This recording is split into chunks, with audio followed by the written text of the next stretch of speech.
जय हिंद दोस्तों, आपका स्वागत है आपके अपने चैनल एमएसएफ हिस्ट्री भारत पर। एमएसएफ हिस्ट्री भारत चैनल लेकर आया स्पेशल सीरीज भारत के वीरों की शौर्य गाथा, जन्म से लेकर शहीद होने तक की पूरी कहानी। स्पेशल सीरीज भारत के वीरों की शौर्य गाथा एपिसोड 14 में आज हम आपको बताएंगे परमवीर चक्र विजेता सेकंड लेफ्टिनेंट अरुण खेत्रपाल की शौर्य गाथा। अरुण खेत्रपाल का जन्म 14 अक्टूबर 1950 को महाराष्ट्र के पुणे में हुआ था। उनके पिता एमएल खेत्रपाल सेना में ब्रिगेडियर थे। अरुण की पढ़ाई लिखाई हिमाचल प्रदेश में सेनावर के लॉरेंस स्कूल में हुई थी।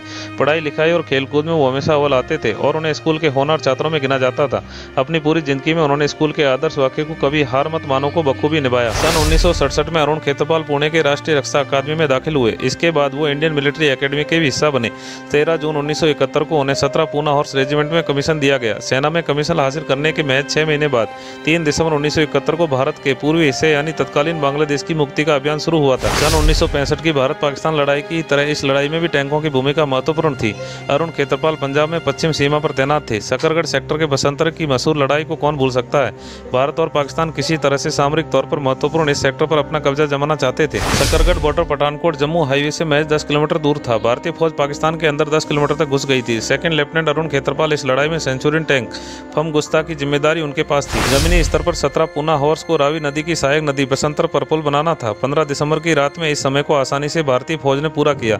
यह एक ऐसा इलाका था जिसमें पाक फौज ने बारूदी सुरंगें बिछा रखी थी। दुश्मन की गतिविधियों को देखते हुए टैंकों की सुरक्षा के लिए भारतीय फौज की 17 पूना हॉर्स को शॉर्ट नोटिस पर बुलाया गया। 17 पूना हॉर्स के जवान अरुण खेत्रपाल की अगुवाई में अपने मिशन में जुट गए। 16 दिसंबर की सुबह पाकिस्तानी सेना ने इस सेक्टर में जबरदस्त आक्रमण कर दिया। दुर्भाग्य से उस इलाके में भारतीय फौज की संख्या दुश्मन फौज से कम थी। इस हालात में पास के इलाके में तैनात सेकंड लेफ्टिनेंट अरुण खेत्रपाल को जिम्मेदारी दी गई और उन्होंने अपनी जिम्मेदारी को बखूबी निभाई। उनकी टुकड़ी पर पाक फौज ने लगातार गोलीबारी की, लेकिन उन्होंने दुश्मन देश के इरादे को नाकाम कर दिया। हालांकि कुछ देर बाद बड़ी संख्या में पाकिस्तानी सेना एक बार फिर उनके सामने थी। अरुण खेत्रपाल ने जान की परवाह किए बगैर बड़ी संख्या में पाकिस्तानी टैंकों को बर्बाद कर दिया।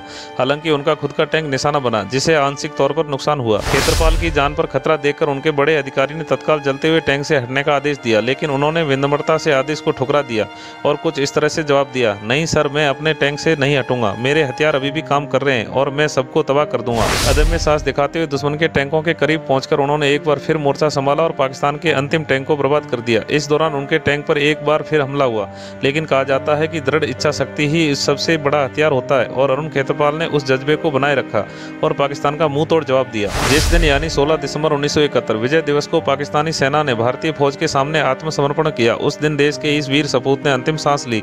उनके सम्मान में एनडीए खड़गवासला में परेड ग्राउंड और आईएमए देहरादून में ऑडिटोरियम का नाम खेत्रपाल रखा गया। वीरता की कसौटी पर खरे उतरे अरुण खेत्रपाल को मरणोपरांत परमवीर चक्र से सम्मानित किया गया। हमारे द्वारा दी गई जानकारी अगर आपको अच्छी लगे तो हमारे चैनल को सब्सक्राइब कीजिए, वीडियो को लाइक और शेयर जरूर कीजिए। जय हिंद।